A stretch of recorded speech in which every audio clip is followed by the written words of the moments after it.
Hi, folks. Welcome to Crisco's Corner. Unfiltered commentary. And not your truth, the real truth. Please like, share, and subscribe. And as always, thank you for your support.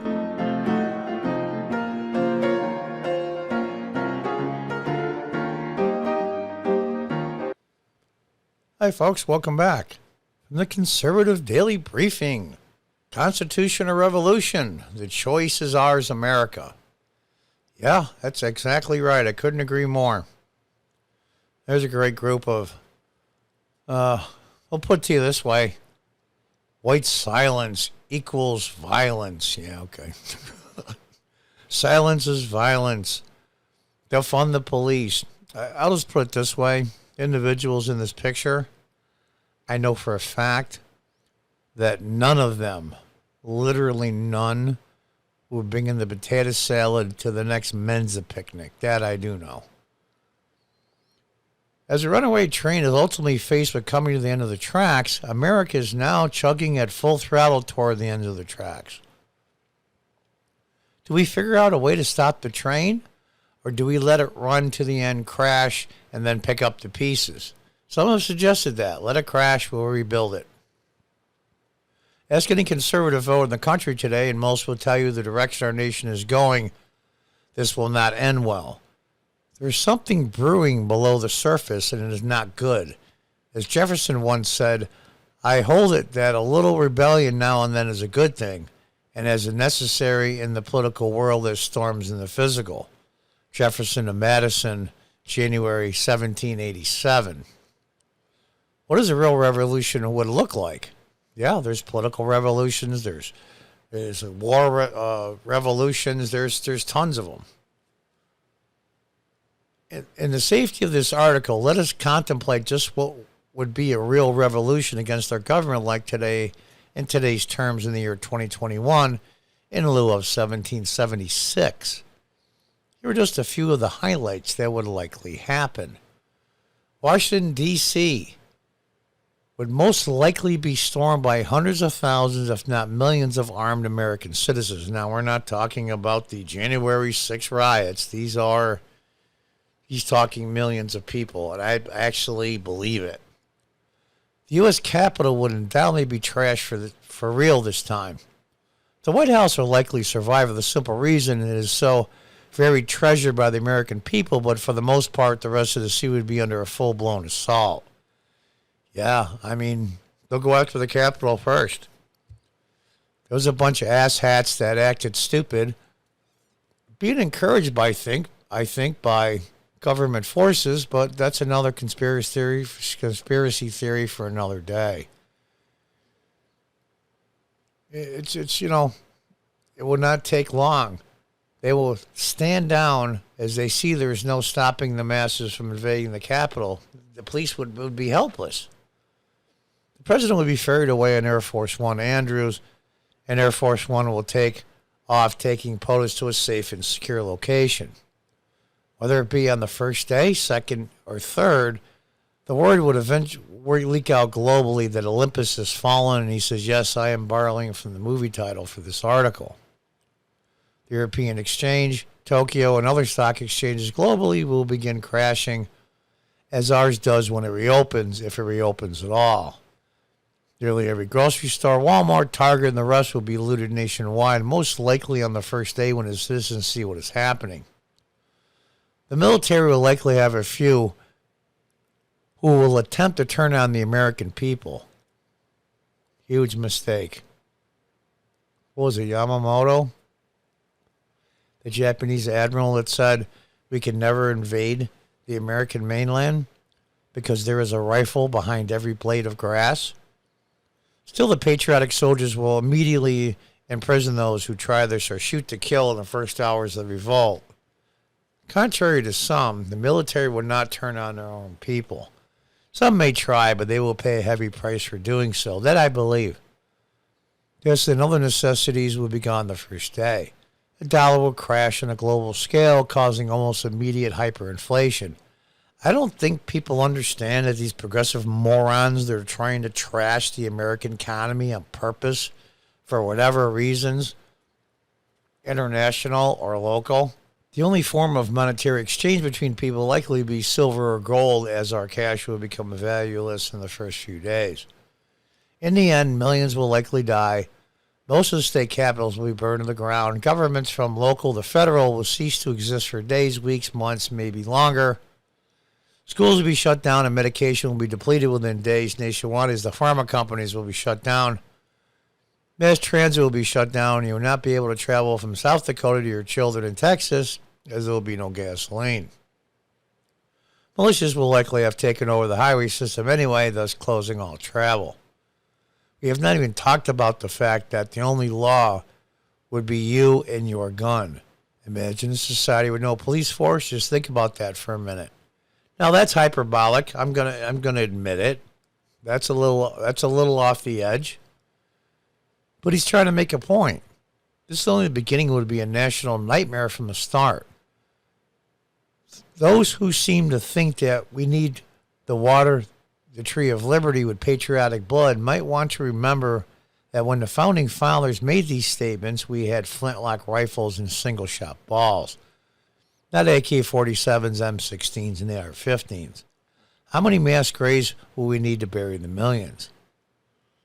Yeah, it is different. And that's not a statement for gun control. Technology has just changed.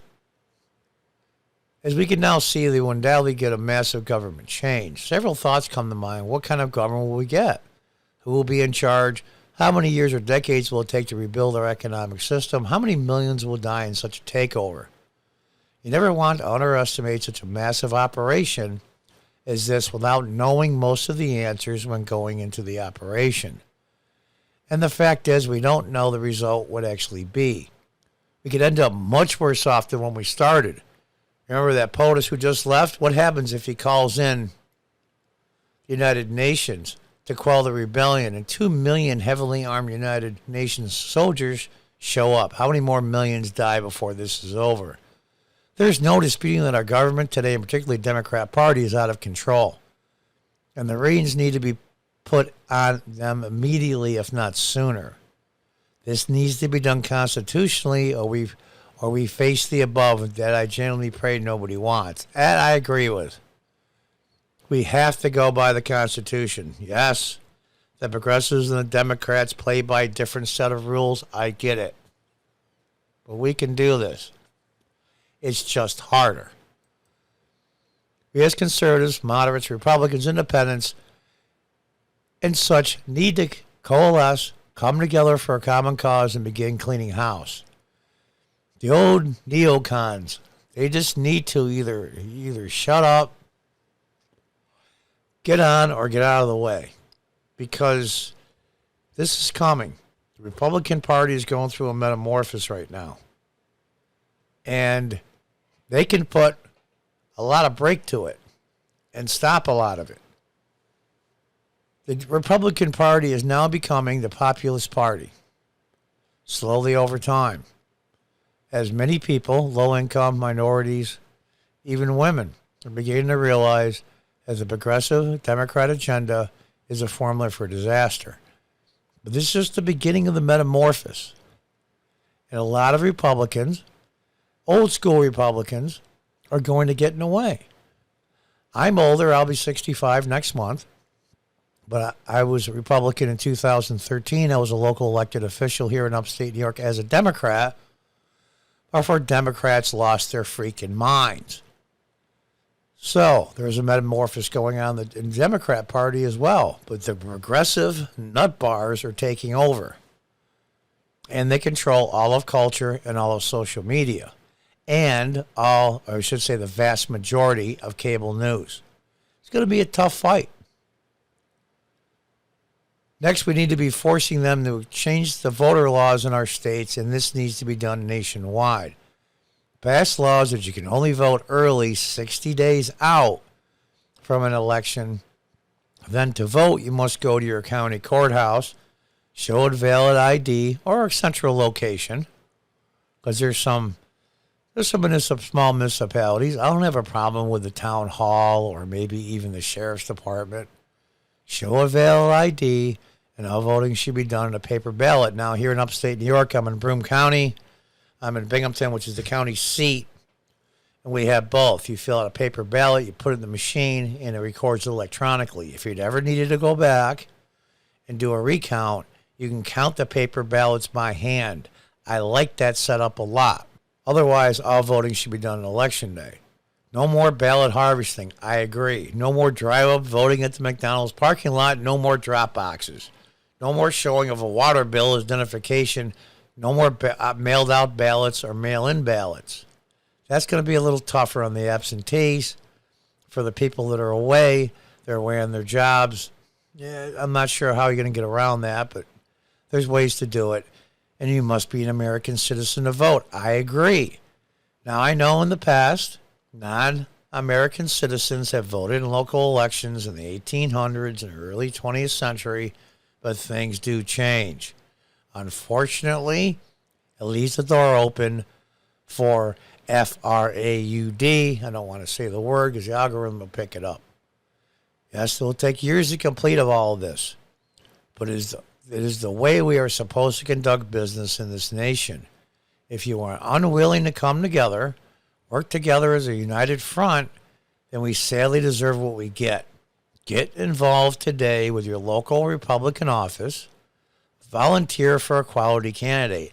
Being a candidate in the past, I did really well when I was a Democrat, and as a Republican, not so much, but I'll never go back.